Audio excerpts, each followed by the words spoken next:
మేడారంలో ముఖ్యమంత్రి రేవంత్ రెడ్డి రాకతో అంబరానంటిన సంబరాలు చోటు చేసుకున్నాయి. మంత్రి సీతక్క, జిల్లా కాంగ్రెస్ అధ్యక్షుడు పైడాకుల అశోక్ ఆధ్వర్యంలో రాష్ట్ర మంత్రులు, ఎంపీలు, ఎమ్మెల్యేలు, ఎమ్మెల్సీలు, కార్పొరేషన్ చైర్మన్లు కలిసి సీఎం రేవంత్ రెడ్డికి ఘన స్వాగతం పలికారు.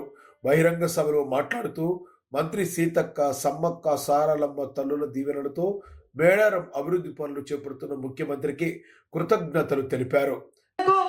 మరి అదే విధంగా వేదిక మీద ఉన్న ప్రతి ఒక్కరికి, కార్పొరేషన్ చైర్మన్లకు అందరికీ దయచేసి, ఎందుకంటే సమయం చాలా 11 గంటల నుంచి వచ్చారు కాబట్టి ఈరోజు నాకు ఎంతో జీవితం ధన్యమైంది. ఒకే ఒక కోరిక, సమ్మక్క సారలమ్మ చరిత్ర మరి ఇప్పటికీ 13వ శతాబ్దంలో మొదలైతే మరొక 1000 ఏళ్ళు ఉండాలి. అది ఎట్లా సాధ్యమవుతుందంటే మా సోదరుడు సమ్మక్క సారలమ్మ ప్రతి జాతరకు విచ్చేసినటువంటి నాయకుడు రేవంత్ రెడ్డి గారితో సాధ్యమైనటువంటి నమ్మకంతో ఈ రోజు సమ్మక్క సారలమ్మకు ఒకటే కోరుకున్నా, నాకు ఒక్క అవకాశం తల్లులారా, అధికారికంగా జాతర నిర్వహించే అవకాశం ఇవ్వండి. ప్రజల యొక్క ఆలోచన, ఆదివాసీ సోదరుల యొక్క కోరిక మేరకు ఈ ప్రభుత్వం ఈ ప్రణాళికను తీసుకొని వచ్చింది. 100 రోజుల్లో ఈ పనులన్నీ పూర్తి చెయ్యాలి అని ఈనాడు ప్రభుత్వం టార్గెట్ పెట్టుకొని పనిచేస్తుంది. జనవరి 28 నుంచి జనవరి 31 వరకు ఏదైతే ఈ సమ్మక్క సారలమ్మ జాతర జరగబోతుందో వివిధ ప్రాంతాల నుంచి, వివిధ రాష్ట్రాల నుంచి ఈ మధ్య విదేశీ పర్యాటకులు కూడా ఇక్కడికి ఆశీర్వాదం కోసం వస్తున్నారు.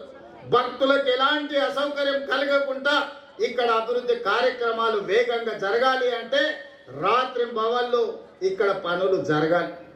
పొద్దుటపూటనే పని చేస్తే సమయం సరిపోదు, రాత్రి సమయంలో కూడా పని చేయాలి.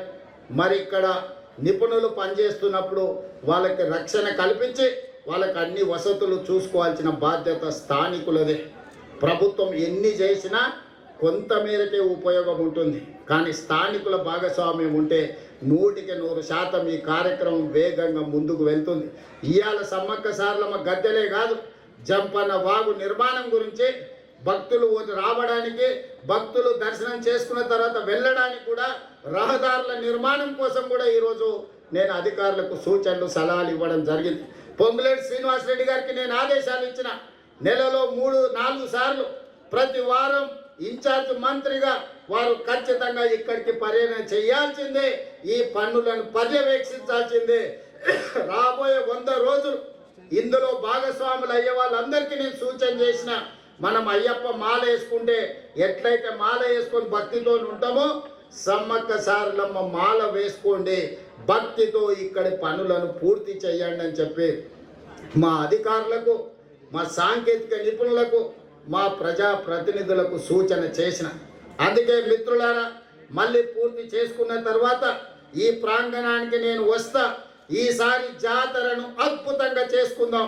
ఈ వేదిక మీద నుంచి కేంద్ర ప్రభుత్వానికి నేను విజ్ఞప్తి చేస్తున్నా, కుంభమేళకు మీరు 1000 కోట్ల రూపాయలు ఇస్తున్నారు.